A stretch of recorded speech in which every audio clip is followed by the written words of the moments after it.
Are candles part of your emergency fuel storage? Perhaps they should be.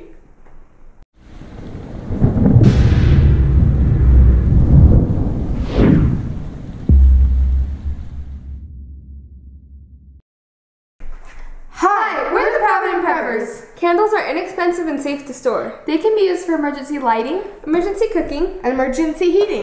Join us as we explore what you can use candles for in an emergency. Candles, although not as powerful as some other fuels, are worth considering as part of your emergency fuel supply. One of the first questions that came to our mind is it safe to burn candles indoors? So we did some research and found some studies that help define this. One of the research studies that we looked at was in Candle Science and Testing, and it was a report on the ochometric wax and emissions study. It says this study found all of the waxes burned cleanly and safely with no appreciable difference in burning behaviors. Their combustion byproducts were virtually identical in composition and quantity, far below most restrictive of any applicable indoor air standards. This study found that burning candles is very safe from an air quality perspective. As part of the study, they produced high soot candles that would produce greater emissions than normal reference candles, and they found that even these were far below the most stringent of the air quality standards. All that taken together means that they found that candles are safe to burn indoors when it comes to the air quality. One thing that should be noted is that exclusively non-colored candles without decorative additives were used in the test program. Therefore, further examinations with colored and enameled candles need to be performed. Overall, in the research that I did, it showed that fragrant candles and candles with a lot of other additives did produce more emissions. However, they were still within safe levels. The candles that we store for emergency preparedness are always unscented. When using candles, it is important that you stand the wick straight up. Trim the wick to 1/4 inch to 1/2 inch, depending on the recommendations of the manufacturer. To extinguish candle flames, it is best to smother them, as this creates less soot and smoke. However, you'll notice in the end of this video, the kids blew out the candles, and yes, John had a serious heart attack. Another safety concern is that sometimes the wax can ignite. We had that happen a couple of times as we were using the HERC oven, and so it is important that you stay close and be aware of what's happening with these candles. When this happens, it's not really a big deal if you're right there. There's just a metal plate that they have that you just quickly place on top and it smothers it and everything's okay. But it is important that you realize that candles can be dangerous. Candles are a good emergency light source. They produce a soft light that has kind of a comforting glow. They have an indefinite shelf life, which means pretty much if you store them in a cool place, candles will store forever. They provide a little bit of heat. They are safe to use indoors. They do have an open flame, so you must use open flame precautions and keep them away from small children or pets or anybody else who is fascinated with flame and wants to stick objects that are flammable into them. They can be really dangerous. Click on the card in the corner to see the original post for more details about specific candles and burn times. The post is entitled Candles as an Emergency Fuel Source for Warmth, Light, and Cooking at the Provident Prepper. Candles do provide some light, although it is minimal. 13 lumens is about what they produce. When you consider a 40-watt light bulb that has 450 lumens, a candle is very small in comparison. It would take 35 candles to equal the light of one 40-watt bulb. In other words, it wouldn't be as good for reading or task lighting. But it would be great for a romantic dinner. Absolutely. It's simple to make a little tea light emergency heater with a metal can, some tea lights, and some matches. It may be a good option for a vehicle emergency light or heating, or just to stash away someplace so that if something happens, you've got your little heater that you can just pull out. This is that heater working, and you can adjust the number of tea lights according to the amount of heat that you would like it to produce. Be careful about putting too many tea lights in there.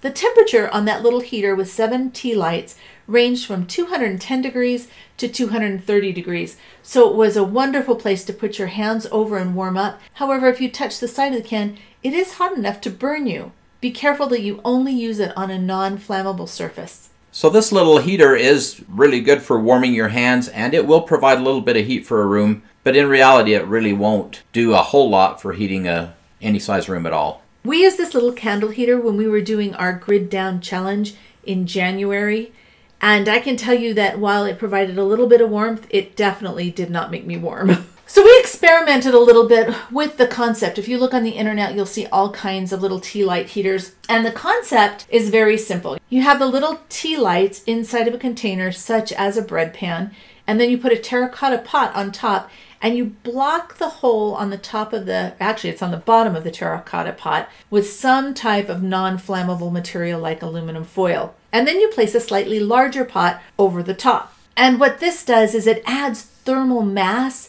to that original heater that we showed you in the little can. And so it warms up the mass. It doesn't create any additional heat. That's still the same amount of heat from those tea lights. It just kind of puts it in a more available place to use it.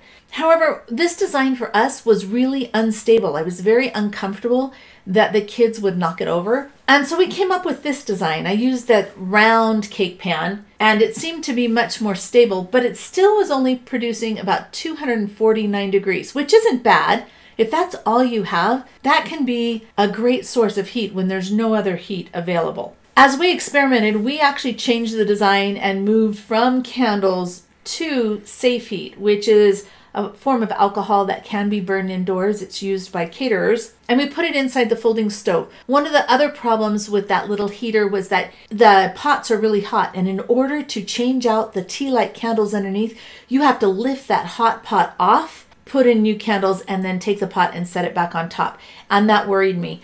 But with this design, we have these little folding camp stoves where you can just reach in and change the can of fuel as needed. You can cook with it, or you can heat with it. So for somebody who doesn't have a lot of room or money, this may be a really good option. It's not the best option. A wood burning stove or a propane heater is going to do a much better job than this. But this is definitely better than nothing.